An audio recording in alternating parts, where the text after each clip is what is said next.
kind of place this is? Yes, it's a mental hospital for mentally disturbed people, such as myself. Are you mentally disturbed? Yes, I'm depressed. I don't have peace of mind. Uh-huh. I tried to commit suicide in April. To see just what sort of change drugs can produce in the disordered mind, we got permission to film 2 patients over the period of their first week at Spring Grove. This patient is Virginia, interviewed by a psychologist, Dr. Thomas Hanlon. I knew I had had a lot of troubles. And they said, and this force thing, like I said, the only way that you can solve your problem is to go back to church. And I said, to church? Are you kidding? This is the whispering this to myself, you know. They said, yes. What do you think this voice was? Jesus. Do you really think so? Yes, this is what I believe. You cannot take away my belief. Have you heard Jesus at any other time? Yes, numerous times. And he's talked to you just as I'm talking to you? Just as you're talking to me. When was the last time you heard Jesus speak to you? This morning. This morning? Yes. Uh-huh. Now, do you hear Jesus right now? Yes, he's telling me what to say to you. He tells me how to speak, what to say, how to say it. Uh-huh. He puts words in your mouth. He puts shoes on your feet. You can hear his voice? Yes. It's faint, but I can hear it. That's why I whisper a lot of times. That's why I talk softly. Because so he comes to me softly, see. So And no one else knows when he comes to me. No one but me. Yeah. Well, why would Jesus single you out? Because I'm a chosen child. He told me this morning. He said, you're a chosen child. You must work in the hospital and the jail. And now you're here, right? I'm here. You I can do all kinds of work here. Good work. Only good work can I do here because this is my place. Yeah, but how about yourself? I'm going to help myself. See, they're going to give me treatment here. They are? Pills. They've started giving me pills since yesterday. Uh-huh. Oh, they did. Huh? Do you need treatment? Certainly.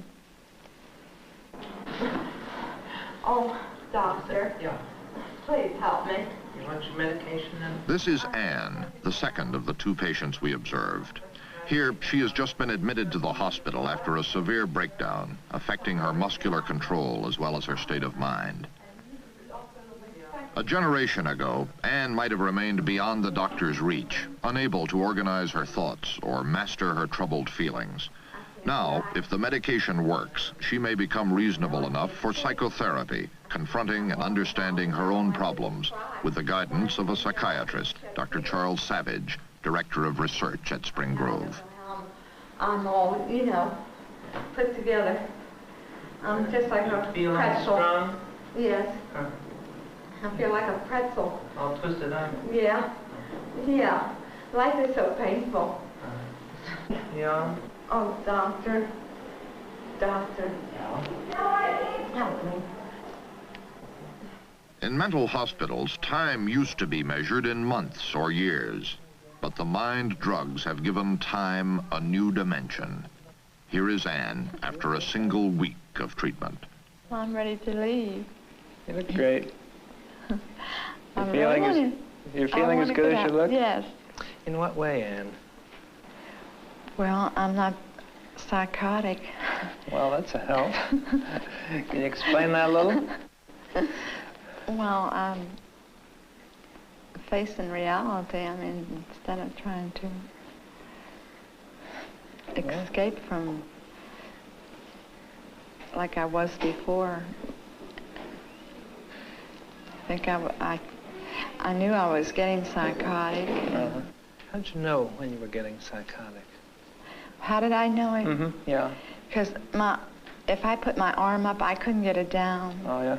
And my muscles, I couldn't control them. Yeah. I couldn't get my head from coming, bring my head forth. What do you think has helped you to get over this psychosis? Well, I think the help of the hospital and being protected. When I knew that I couldn't take care of myself, I knew someone was going to help me. Yeah. And medication. Anne did leave the hospital a few weeks later and started a new job in a nursing home. But for every triumph like this, there are also setbacks.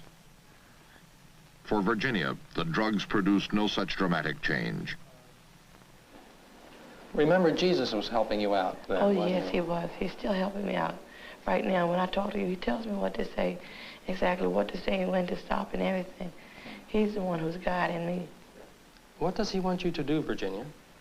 He wants me to go to college one day. He wants me one day to write a book, to speak some French, to work in a hospital, not for pay in a hospital, but just to preach his holy word. He wants me to work in a hospital and in a jailhouse.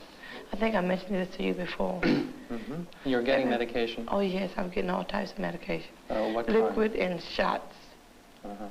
What's the medication for? Do you have any idea? To calm me down when I get loud. I get loud sometimes, very out of hand. Talk loud and ugly. I don't really curse, I swear a lot. When did you do that last? When was I in? I was in seclusion. I've been in seclusion ever since I've been here. Why did you laugh when you said you were in seclusion? Because they didn't understand that I enjoyed being in seclusion, too. That didn't hurt me. You enjoyed it? Oh, yes. I could even holler out more louder in seclusion, because that's when they think you're really going nuts, really off your rocker, and I know that I'm not off my rocker, see. So I was happy to be in seclusion. You say you're not off your rocker? Oh, no. I couldn't possibly be off my rocker. I got too much Jesus in me.